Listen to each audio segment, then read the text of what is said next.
Bien. ¿Alguien quisiera animarse? Te voy a dar el micrófono y no vamos a tener problema. Muy buenas tardes, mi nombre es Betty Simanca Mendoza, soy docente, trabajadora social del municipio de Arjona, en Bolívar. Mi inquietud va girada en torno a los dos temas que ustedes exponían en la mañana. Yo trabajo en una institución educativa y siempre me ha inquietado el tema de construir convivencia con los estudiantes, y no solo con los estudiantes, sino con los escenarios en los que ellos se encuentran inmersos, con sus comunidades. Pero usted bien planteaba esta mañana, nos planteaba un interrogante, y es que tenemos un sistema, el ministerio nos ha impuesto un sistema, una estandarización de la educación. Yo siempre me he preguntado cómo podemos construir convivencia, cómo podemos construir escenarios donde los diálogos se den por iguales, donde estén inmersas en esas realidades de cada sujeto, si nuestra educación está estandarizada bajo unos modelos que de pronto no responden a las realidades de nuestros niños y nuestras niñas. Cómo empezar a deconstruir ese sistema que siempre queremos estandarizar y tener a todos los niños dentro de un saco y dentro de un mismo modelo, cuando todos los modelos no responden a las realidades. Entonces, me interrogaba que usted planteaba en su discurso eso, que construir democracia, pero desde la subjetividad del otro, porque yo creo que todos los que estamos aquí, si vinimos a este escenario, estamos considerando es que debemos de cambiar la forma como venimos construyendo convivencia, cómo debemos construir escenario, y creo que por ahí debe ser el escenario, o sea, empezar a deconstruir que la forma como nos estandarizamos y como respondemos a las evaluaciones no nos está llevando a construir con los niños y niñas subjetividades ni diálogos de iguales. Aún seguimos siendo los docentes quienes tenemos y creemos tener el poder en las aulas. Y cómo empezar a hablar de que estamos construyendo convivencia si en esos escenarios no somos iguales, nuestros niños y nuestras niñas no están en iguales de condiciones como nosotros. Entonces, es un llamado a que estos espacios no se conviertan en espacios donde repitamos lo mismo, donde nos llevemos en sí el chi aquí, pero que seguimos haciendo prácticas que no conllevan a la construcción de escenarios de igualdad.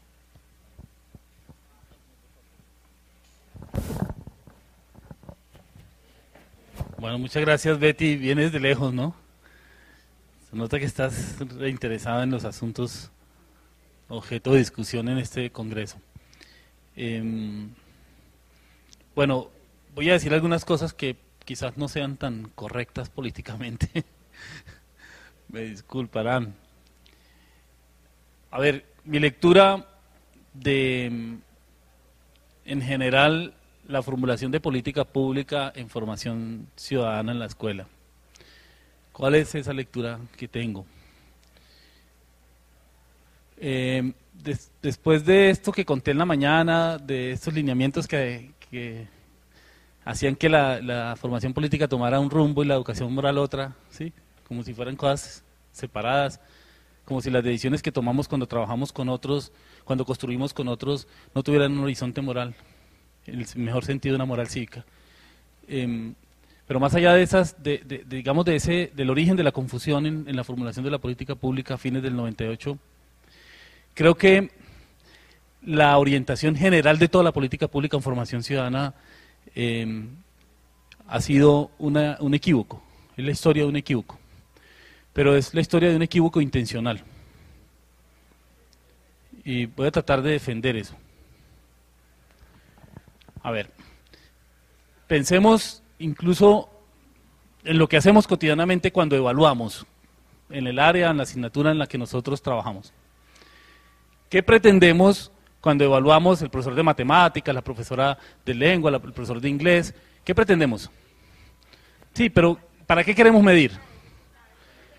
Queremos tener un momento de resultado de cómo están aprendiendo los chicos. Listo.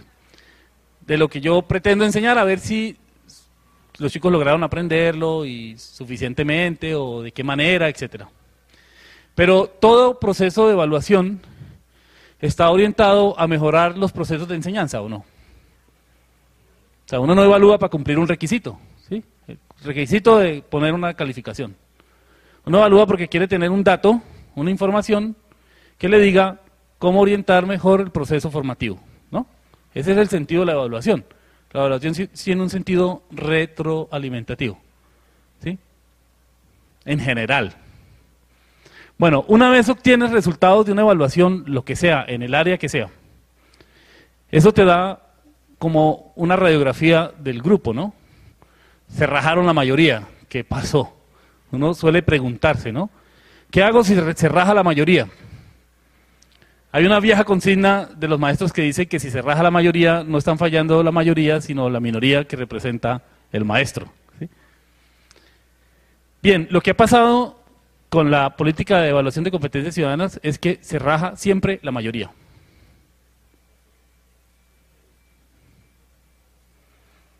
¿Por qué? Y además, no solo por qué, ¿qué hacemos con eso? Tenemos información que nos muestra que los promedios ideales o esperables son X número y vemos que la tendencia del país está muy por debajo de eso y que hay unos departamentos que están peores que otros. Normalmente, cuando ustedes toman los resultados de las pruebas saber, van a encontrar una variable socioeconómica presente en todos los resultados. Las zonas más pobres del país tienen los resultados más bajos. No hay que ser genio para prever que eso va a suceder, ¿cierto? Uno asume que si la gente tiene menos recursos, que si hay menos materiales, que si los maestros tienen menos incentivos, que si hay menos formación, que si hay los niños están subalimentados, pues el rendimiento y los resultados no pueden ser favorables. Comparativamente van a ser desfavorables. Pero bueno, volvámonos otra vez a la instancia evaluativa. El Estado invierte en la evaluación de las pruebas saber en competencias ciudadanas 9.500 millones de pesos cada vez que se hace la aplicación de la prueba. 9.500 millones de pesos. Desde el 2004, la prueba saber de competencias ciudadanas, hasta la del año pasado. Pasado o antepasado, pasado, ¿no? Y ha habido 5 mediciones. Y las diferencias entre una medición y la otra no cambian, ¿sí? Y cada vez que hay una medición hay una inversión mayor de recursos. Uno diría, bueno, pero qué irracional es el Ministerio de Educación que mide y mide y mide y obtiene cada vez que mide exactamente lo mismo. ¿Cuál es el efecto entre una medición y el otro? Si no hay ninguna inversión de recursos en formación de maestros, en producción de materiales, en desarrollo de proyectos pedagógicos, entre una medición y la otra. Si uno como educador en el aula, en sus asignaturas, obtiene X resultados en la evaluación de los chicos, inmediatamente moviliza recursos pedagógicos, contenidos, actividades, para que los chicos vayan mejorando los resultados de las evaluaciones en la medida en que esos resultados de las evaluaciones puedan mostrar mayor aprendizaje. ¿Sí? Si yo hago una evaluación y entre esa evaluación y la siguiente no invierto un solo peso en todo lo que requeriría invertir para que los resultados de la siguiente evaluación cambien, entonces tengo que entender que si el Estado hace esto sistemáticamente, evaluación tras evaluación, esa es la política pública. Que no es por torpeza, que no es por brutalidad, que no es por falta de inteligencia, sino que la política pública es esa. La política pública es evaluar. Invierto en evaluar. Al fin y al cabo, es a cada institución a la que le corresponde hacer algo con los resultados de la evaluación. Es como si tú le dijeras al niño que obtiene malos resultados en una evaluación de matemáticas, yo lo vuelvo a evaluar después, pero el problema es suyo. Y no hago nada en el aula cotidianamente para que ese niño aprenda más o aprenda mejor. ¿Sí? Bien, la orientación de la política es justamente esa. Entre otras cosas, pero esto no me lo estoy inventando, ni tengo una postura en contra de la gente del ministerio, ni me interesa desacreditar su gestión. Digamos, esto parte de un análisis de lo que pasa entre una evaluación y la otra. De lo que pasa entre una evaluación y la otra. Esa es la política está orientada de esa manera. Entre otras cosas porque la política parte de una idea del círculo del plan de mejoramiento. No sé si han visto el círculo de la calidad.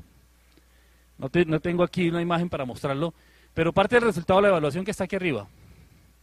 Luego la escuela debe hacer un plan de mejoramiento para que le vaya mejor en las siguientes pruebas.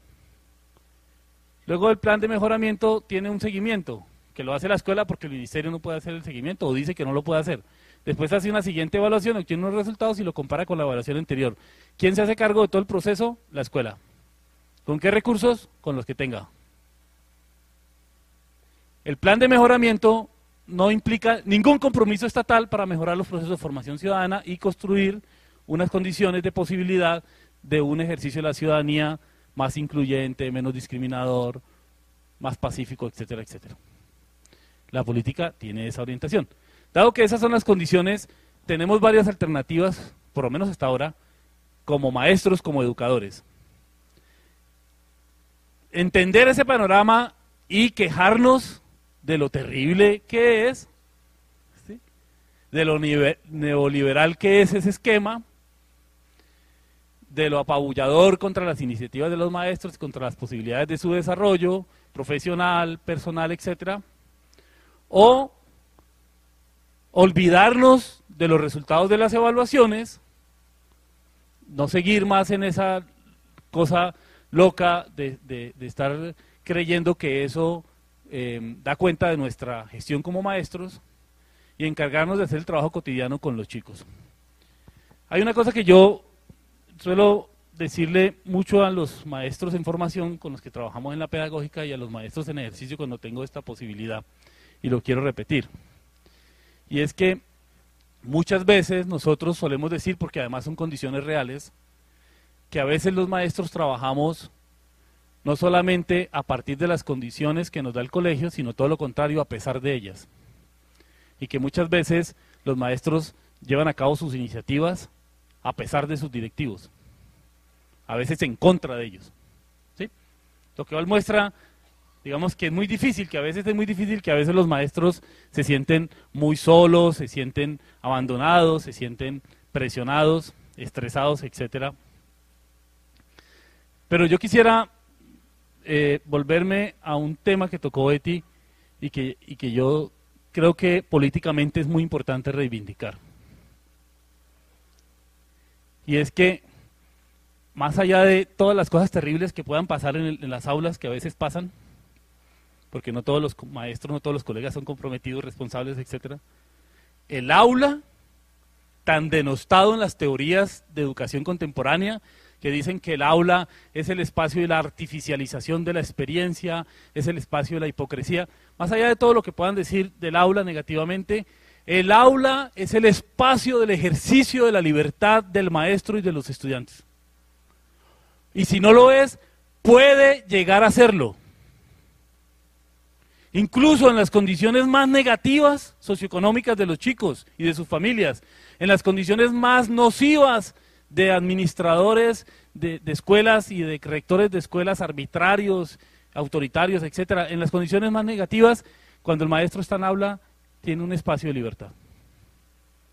Y en ese espacio de libertad se pueden hacer cosas extraordinarias, y ustedes lo saben, y lo saben con toda seguridad por experiencia propia, como alumnos, con esos maestros fantásticos que tuvieron, así han sido pocos, con su experiencia como maestros a partir de las cosas que han podido hacer y que les han dejado satisfechos en algún momento de sus vidas. Bien, lo que vamos a hacer es un ejercicio de aula, como si hiciéramos un ejercicio de aula, ¿sí? El tema que vamos a trabajar, y yo lo he llamado las impúdicas vacaciones de la memoria, me perdonarán el título, y es porque creo que los temas de la formación política en la escuela, como han estado históricamente vedados, casi prohibidos, implícitamente prohibidos, entonces hay categorías que en la escuela uno no puede, pareciera que no se pueden discutir con los chicos, ¿no? Por ejemplo, ¿a quién se le ocurre discutir la categoría en las escuelas, en las aulas, con nuestros chicos de octavo, noveno, décimo, de terrorismo de Estado en Colombia? De hecho, les pido que hagan una revisión de los libros de texto sobre enseñanza de la historia, a ver si es que se encuentran capítulos enteros donde ese tema se ha discutido, ¿sí? Y entonces uno se pregunta, en una sociedad en la que hemos vivido de nuestros poco más de 200 años de historia como nación, la mayor parte del tiempo en condición de guerra, los historiadores no se han puesto de acuerdo aún si en el siglo XIX hubo 9 guerras civiles u 11. Entre el siglo XIX y el siglo XX entramos en una guerra cruenta que se llamó la Guerra de los 1000 días. Tuvimos un periodo de no guerra y después tuvimos una guerra de guerrillas que nos acompaña hasta hoy. Y de paramilitarismo y de narcotráfico, etc. Es decir, es una sociedad que ha vivido permanentemente en condición de guerra. Una sociedad que ha vivido eso no es capaz de pensarse a sí misma los momentos más trágicos de nuestra propia historia. ¿No ha habido terrorismo de Estado? Aquí hay gente mayorcita. ¿No vivieron como educadores? También hay gente muy joven y muy bella, hay que decirlo. Al fin y al cabo, tolimensas. ¿No vivimos, directa o indirectamente, el estatuto antiterrorista de Turbay Ayala? ¿No era eso terrorismo de Estado? ¿No acabamos de terminar 8 años de infamia en el gobierno de ese señor? ¿No tuvimos, ¿cómo se llamaban? ¿Cómo se llamaban? Los actos de falsos positivos.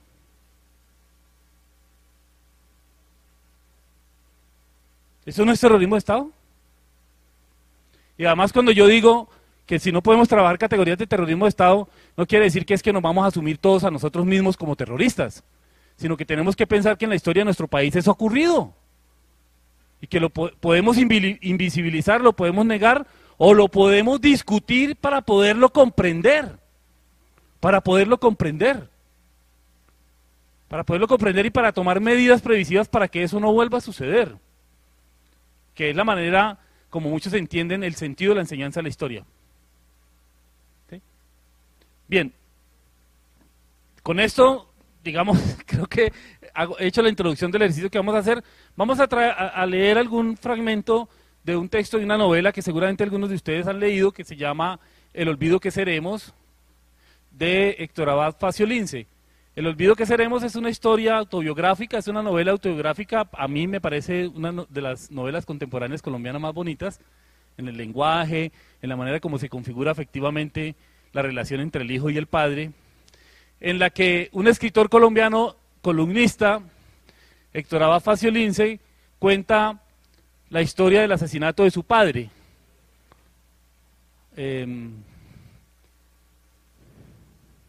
Héctor Abad.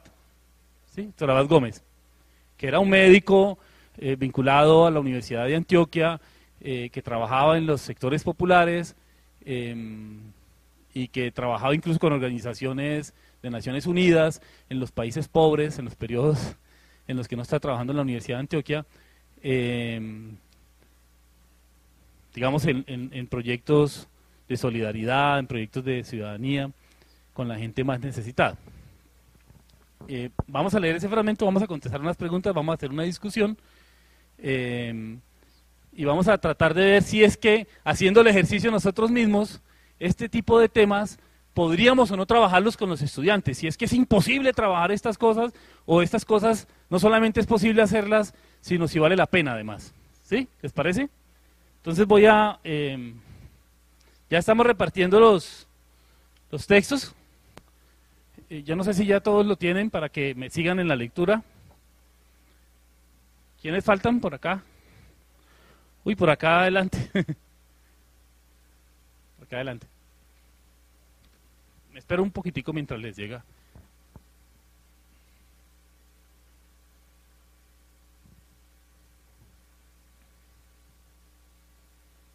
Lo que no sé si alcancen el número de hojitas.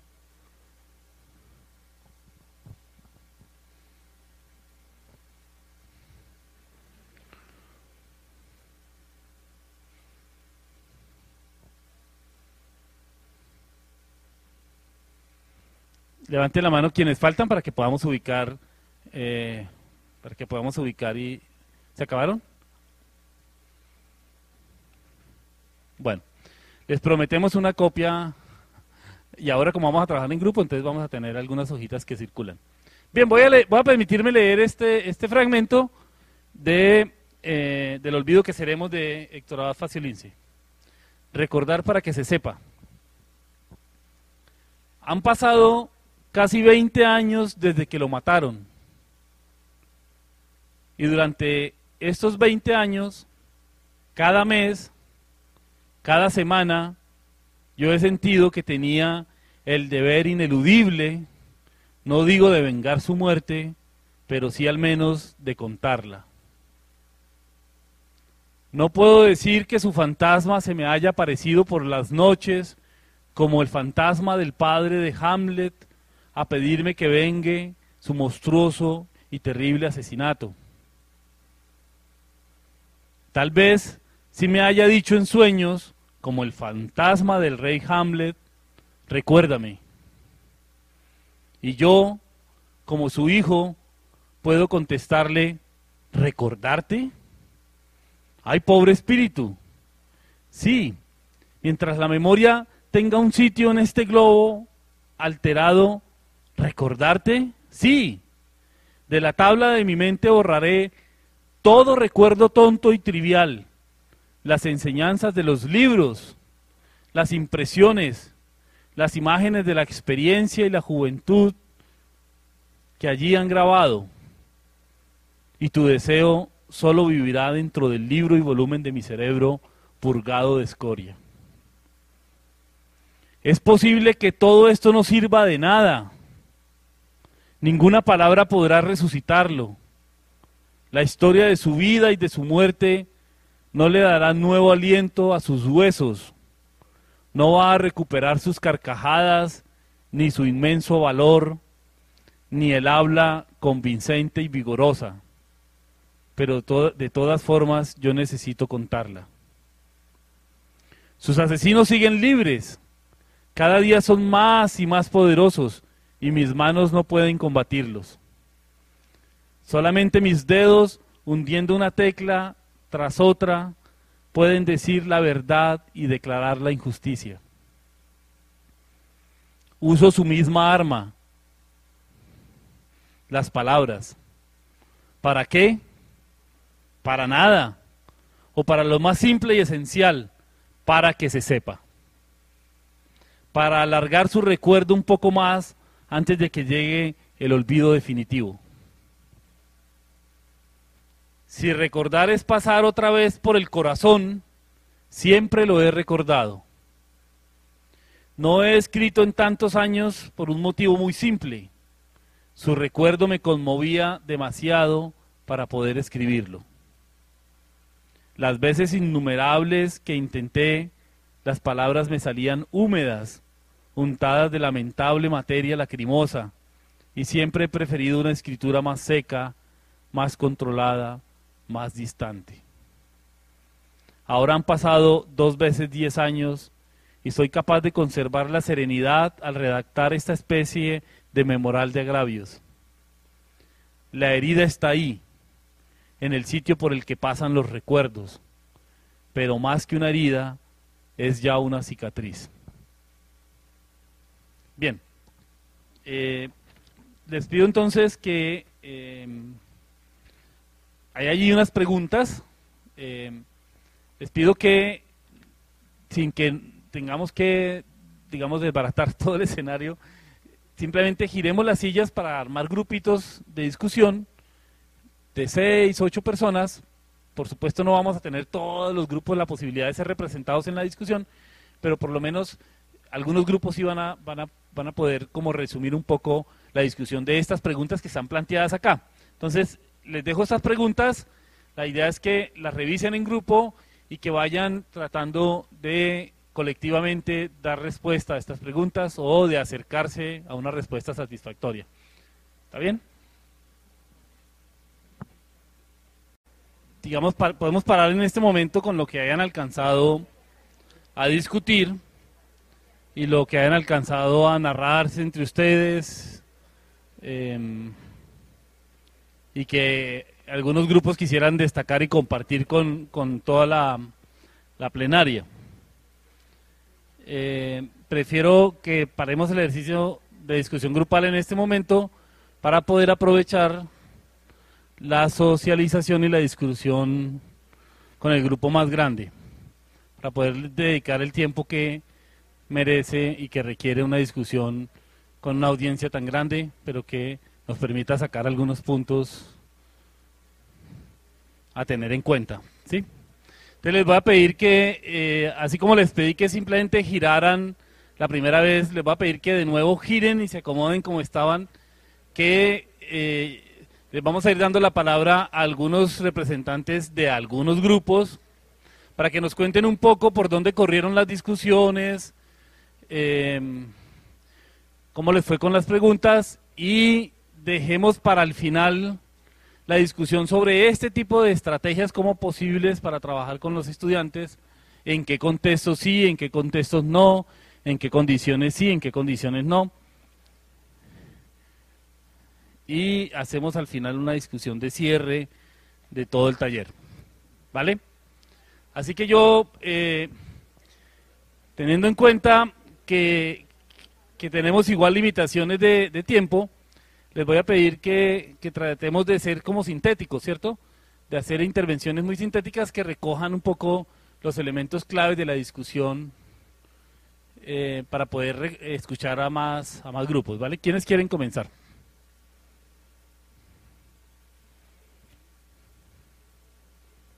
Yo les alcanzo el micrófono. Por acá. Se animaron los de adelante, las de la primera fila, los juiciosos. Véalos, aquí en la primera fila.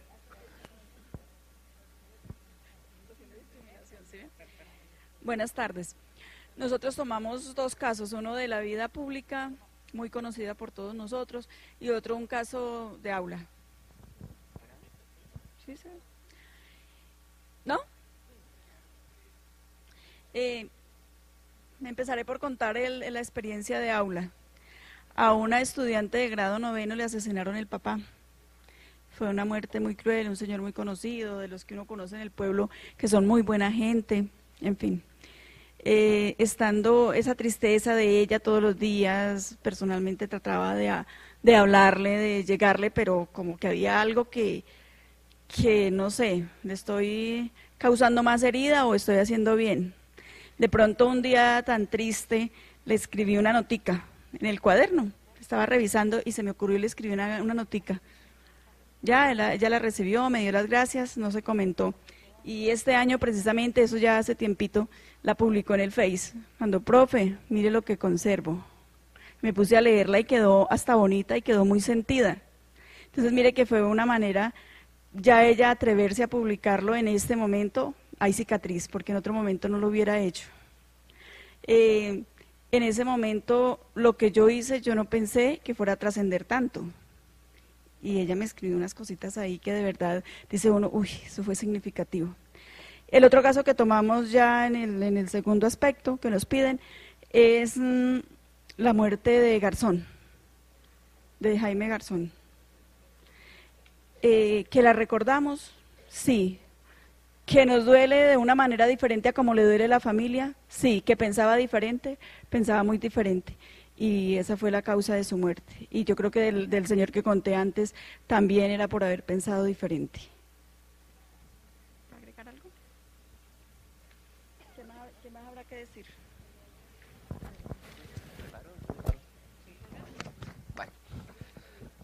Buenas tardes. Desafortunadamente en este país del Sagrado Corazón, cuando alguien piensa diferente, y sobre todo a la parte política, no en el sentido que le habló esta mañana, sino la otra parte. Eso le pasó a Jaime Garzón. Desde su perspectiva, como veía el mundo, como lo criticaba de manera jocosa, como decía con sus palabras, con sus chistes, a través de su personaje Heriberto de la Calle, le decía al país la realidad que estaba viviendo. Por eso, por unos o por otros, pero por eso fue callado. Gracias. Les voy a pedir, que se me olvidó, que cada que alguien hable, dado que no todos lo conocen, diga su nombre y nos cuente, si quiere incluso de qué institución viene. Bueno, mi nombre es Ofelia Hernández, soy rectora del Ambiental Convema de Ibagué. Yo me atrevería a decir que Jaime Garzón no pensaba diferente. Yo diría que él se atrevía a decir lo que todos pensamos, ¿sí? Se atrevía a decir lo que pensábamos muchos, que era diferente a lo que pensaba la gente que de pronto lo masacró, lo asesinó, ¿cierto? Jaime Garzón es digamos que uno de los tantos asesinatos impunes en este país, ¿cierto? Que nos ha dolido a todos porque todos hemos pensado alguna vez como él, ¿cierto? Y nos asusta la idea, o no sé si ustedes compartan mi pensamiento, cuando escuchamos a Pirri en esos programas excelentes que hace, en donde nos muestra mucha de la realidad social que desconocemos, en donde nos muestra por lo menos la Cartagena que no conocemos, o los sitios olvidados de Colombia, donde solamente la publicidad engañosa nos muestra lo hermoso de nuestro Pacífico, y él nos muestra la cruda realidad. Qué triste que de pronto también haya otro Garzón en él, cierto, latente, y que en este momento no sabemos por qué se fue y por qué regresó, cierto. Él tiene una frase que me impactó mucho en un documental que dijo: Colombia no es el mejor país del mundo, ¿sí? Nos mentimos cuando decimos que Colombia es el mejor país del mundo.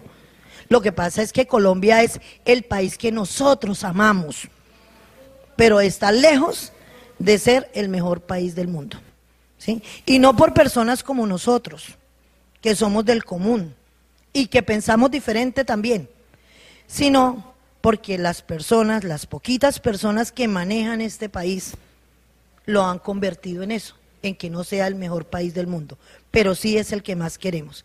¿Cómo recordaremos a Garzón? Y Dios quiera que nunca nos toque recordar a Pirri así, simplemente es recordando lo jocoso de sus pensamientos, como en el fragmento que está en la lectura, ¿cierto? La mejor manera de extenderle la vida a una persona que ya no existe es recordando su pensamiento. Y lo asocio mucho con el logo de esta entidad, Mundo Palabra. Con la palabra se construye el mundo. Gracias. Buenas tardes, mi nombre es José Alexander Aguirre Arciniegas, trabajo en Mariquita, Tolima, en el Colegio Francisco Núñez Pedroso. Me agrada mucho que el orador, el conferencista, nos traiga un texto de Torá Fasolince, porque un ejercicio que hago constante todos los días en el aula es leerle los artículos que aparecen en El Espectador. Me leí el libro El olvido que seremos y conocí a una persona que no sabía que existía, el padre de Héctor Abad, una persona solidaria, dada a los demás, y yo creo que ahí está el secreto.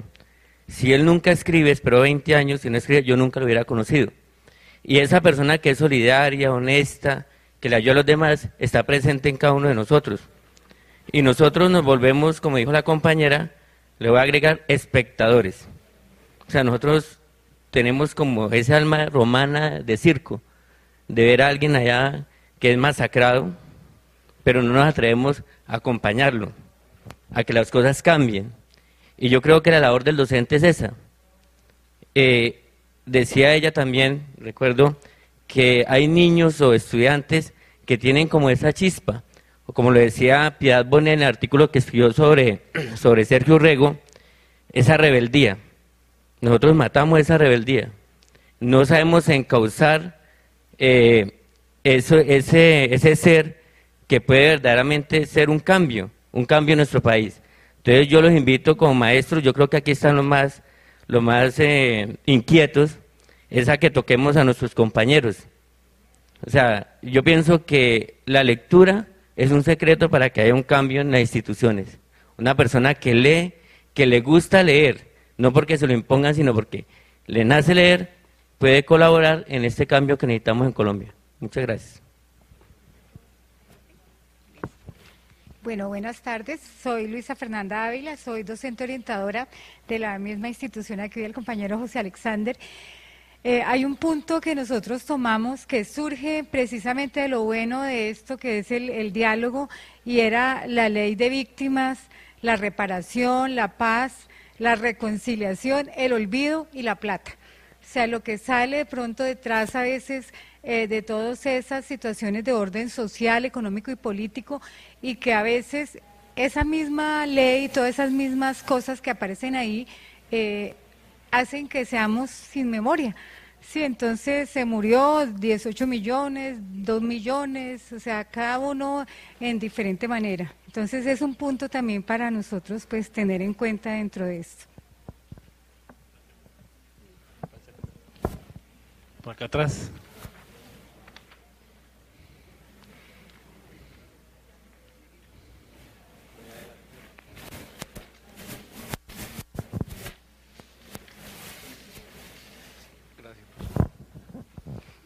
Mi nombre es José Fernando Bermeo, trabajo en Leria, Tolima.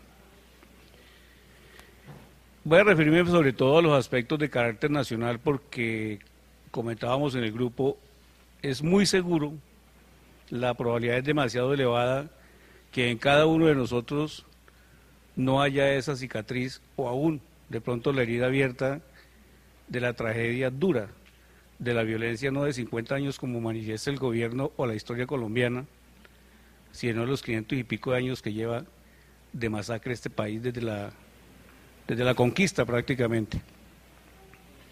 Pero para referirme a la historia reciente de connotaciones de carácter nacional e internacional, hay una serie de crímenes que dejaron huella profunda en la humanidad. Hay crímenes de tipo religioso, como el caso de Cristo o de Jesucristo.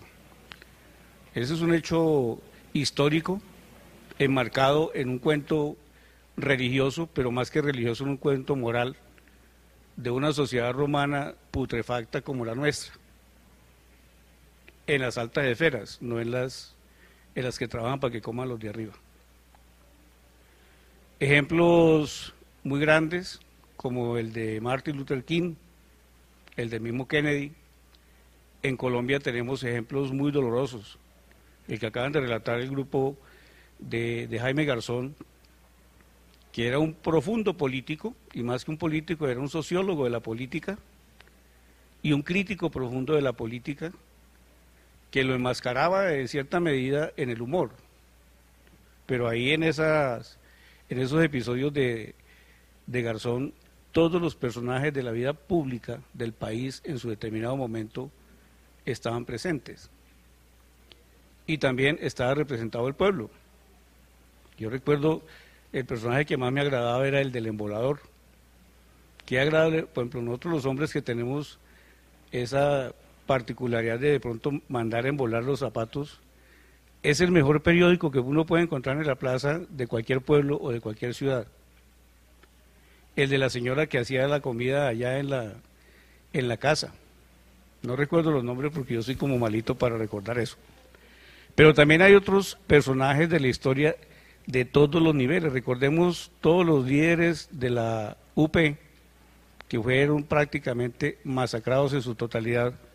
No solamente los sobresalientes, sino aquellos que estaban en segundo y tercer plano. Álvaro Gómez Hurtado, para que no vayan a pensar que pues, solamente hablo de los izquierdistas.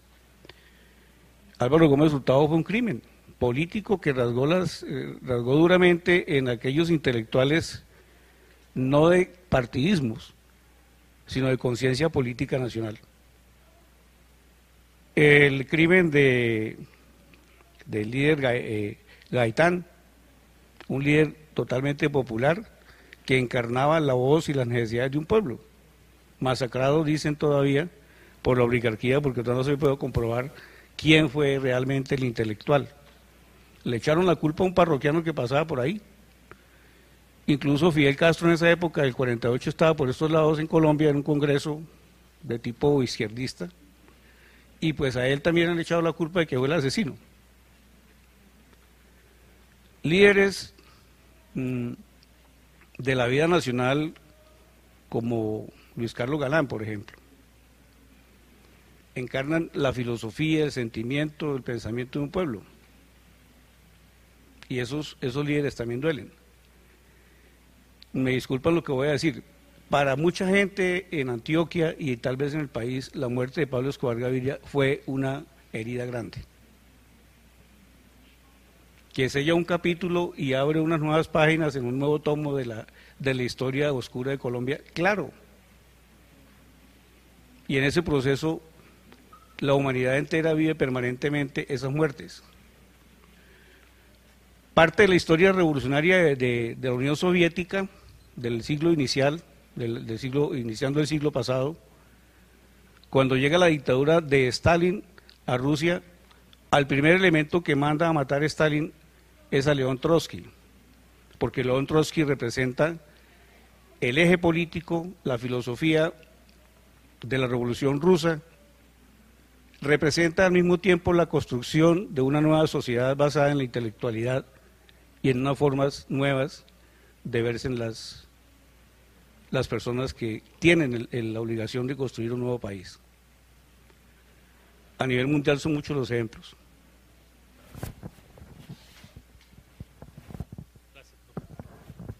Atrás.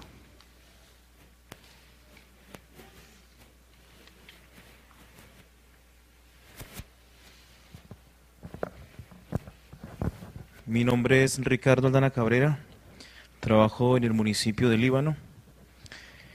Dentro de la contextualización de este texto, me trae a colación el recuerdo familiar y personal de una herida que poco a poco fue sanando y que ya está en la cicatriz de la muerte de mi padre, precisamente a manos de la guerrilla. Mi padre asesinado no por pensar diferente, sino por actuar acorde a la comunidad, fue asesinado en Chaparral, Tolima.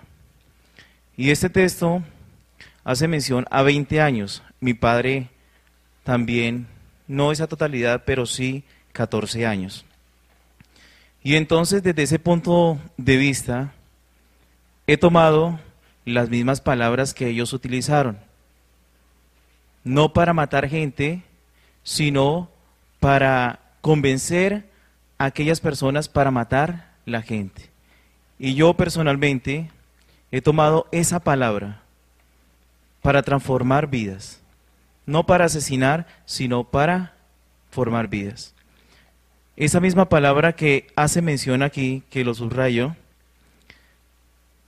esas palabras son las que me motivan para transformar la perspectiva de cada uno de mis educandos.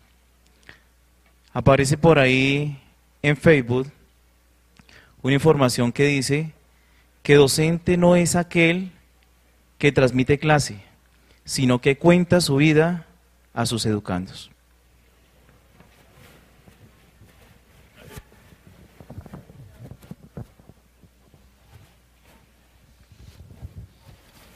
¿Alguien más? Estoy por acá atrás.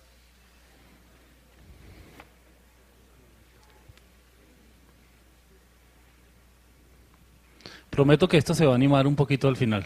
Okay.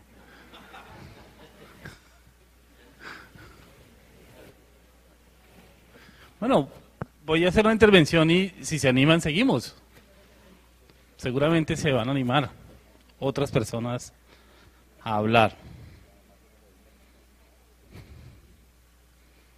Bien, escuché varias cosas pasándome, brujeando entre los grupitos. ¿Sí? Escuché infidencias y posturas obviamente beligerantes, otras todas muy sinceras. Y les agradezco mucho los aportes a quienes participaron. De verdad que con algunos aportes me conmoví, en el mejor sentido positivo del término. Quiero contar algunas cosas muy puntuales de experiencias con maestros de escuela y en escuelas que dan como cuenta de algunos de los conceptos que aparecieron en esta historia de Héctor Abad, de su padre. Hace unos años, a partir de un dinero que el Ministerio de Educación Nacional le dio a la Universidad Pedagógica Nacional para promover iniciativas de convivencia escolar, hicimos una convocatoria y aparecieron varias escuelas de distintos lugares del país. Profesores que presentaron iniciativas de proyectos que ya venían haciendo y que querían consolidar. Y fue una experiencia extraordinaria. Estuvimos en algunas escuelas de una comuna en Itagüí, en un sector muy difícil, muy violento. También en una escuelita pública en el distrito de Agua Blanca, en Cali, que como sabrán es una zona muy difícil en lo social, en lo económico, etcétera.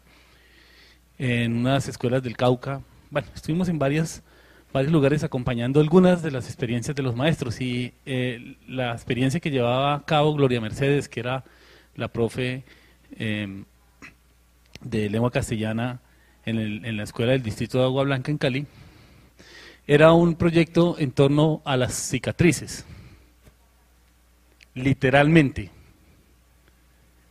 que arrancó a partir de poner el foco en las cicatrices de los niños. En ese contexto hay mucha violencia intrafamiliar y hay mucha violencia de todo tipo, ¿no? En las calles los niños pues participan desde muy temprana edad en el mundo de la criminalidad, pero además son víctimas permanentes de distintos tipos de abuso. Y la profe Gloria Mercedes se le ocurrió con otro grupo de colegas. Ella llevaba varios años trabajando en esa escuela, y a partir de observar el comportamiento de los niños, ella veía que los niños todo el tiempo eran muy físicos, muy corporales. En los recreos se golpeaban, todo el tiempo se estrellaban. O sea, como que había algo en el aula también, como un asunto de que pasaba en muy buena medida por la agresión también, por distintas formas de agresión. No todo terminaba en violencia, pero había una cosa muy fuerte con el cuerpo. Entonces empezaron a indagar ellos, pues esa relación de ellos con el cuerpo, que estaba por supuesto muy vinculada a su contexto. Y empezaron a observar el cuerpo de los niños, ¿sí?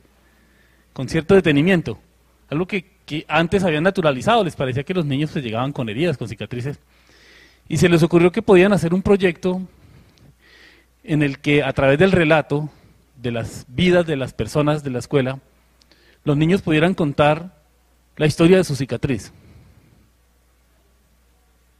Y los niños empezaron a involucrarse poco a poco en la iniciativa, y después con mucho entusiasmo empezaron a narrar, a veces con mucho dolor, a veces llorando frente a los compañeros, a veces ya con una fortaleza enorme, con cierta distancia, la distancia que da el tiempo, a contar las historias de sus cicatrices. Y entre esas historias les quiero contar una muy brevemente, de esas que fueron surgiendo ahí, que ellos recuperaron a través del relato escrito. Las maestras, los maestros recuperaron con los niños relatos escritos sobre esas experiencias traumáticas, difíciles, duras. Una de esas experiencias era un niño que tenía una cicatriz en el cuello, y el niño tenía en el momento del proyecto 12 años, y contaba que esa cicatriz la había tenido desde que tenía 6. Y la historia de esa cicatriz era porque en algún momento en su casa él se había comido el huevo del desayuno de su hermano, y su hermano, un año mayor que él, en ese momento de 7, lo había apuñaleado en el cuello. Entonces, claro, hay una alarma, porque uy, ¿qué tipo de hermano tenía este niño? Un hermano de 7 años que le hace eso. ¿Qué es lo que pasaba en la casa para que las cosas se dieran de esa forma? Había 6 niños, 6 hermanitos, en una casa de una mamá soltera, con unas condiciones económicas extremas, difíciles, y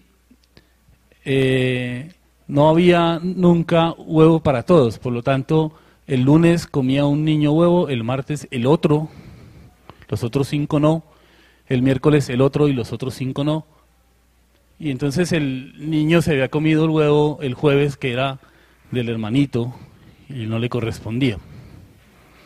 Él había comido huevo el día anterior.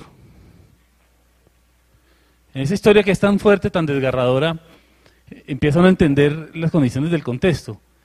La impotencia del niño que causa la herida y del niño que además acepta la herida de su hermano porque justifica su situación a partir de que ese día particularmente tenía mucha hambre.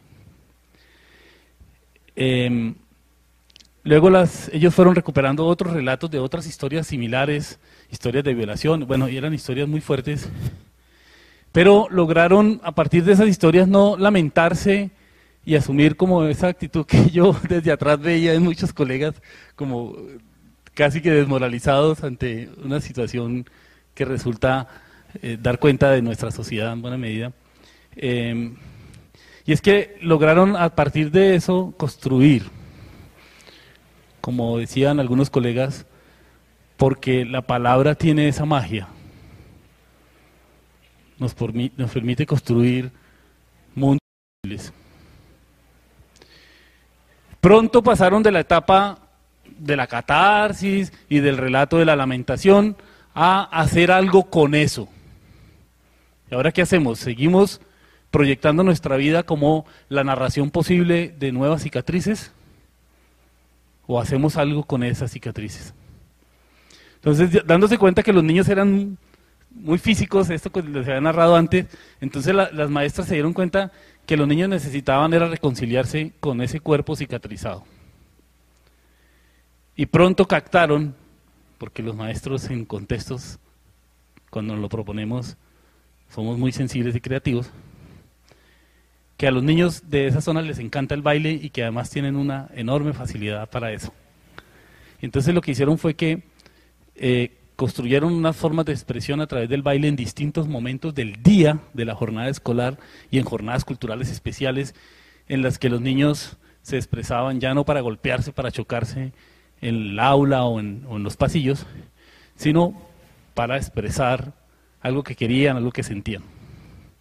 Y construyeron una escuela de baile en la escuela. Y empezaron a tener una relación con su cuerpo distinta. El cuerpo no es el cuerpo de la víctima solamente, es el cuerpo que expresa, es el cuerpo que tiene un sentido de la estética, es el cuerpo que se reconoce, es el cuerpo que se valora, es el cuerpo que se quiere. Difícilmente uno puede encontrar proyectos más transformadores que ese. Bueno, seguramente se encuentran otros en otros sentidos, pero ese en particular, en ese contexto, es muy difícil que hubiese habido una iniciativa más oportuna. Lograron transformar en muy buena medida el contexto de estos chicos, la vida de estos chicos, las formas de interacción de estos chicos. No quiero decir que con eso resolvieron el problema de pobreza, de exclusión, de violencia del distrito de Agua Blanca. Pero quiero señalar con esto que para los niños que participaron de esa experiencia, y quizás no para todos, pero para buena parte de esos niños, significó un cambio en su sentido de existir.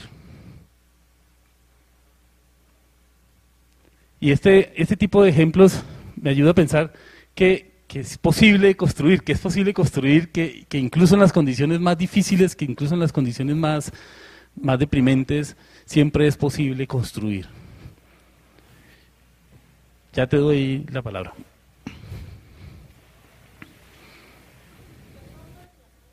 Dale.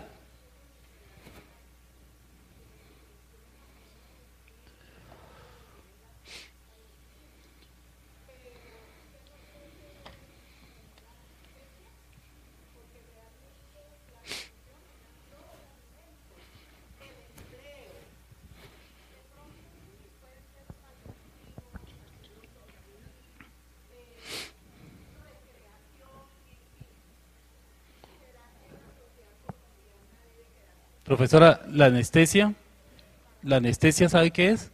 No hacer nada. La anestesia es no hacer nada. Esa es la verdadera anestesia. No quiero decir que este tipo de iniciativas son iniciativas que transforman la sociedad, porque justamente he tratado de mostrar que no es así. Pero también escucha uno muy a menudo decir que ¿para qué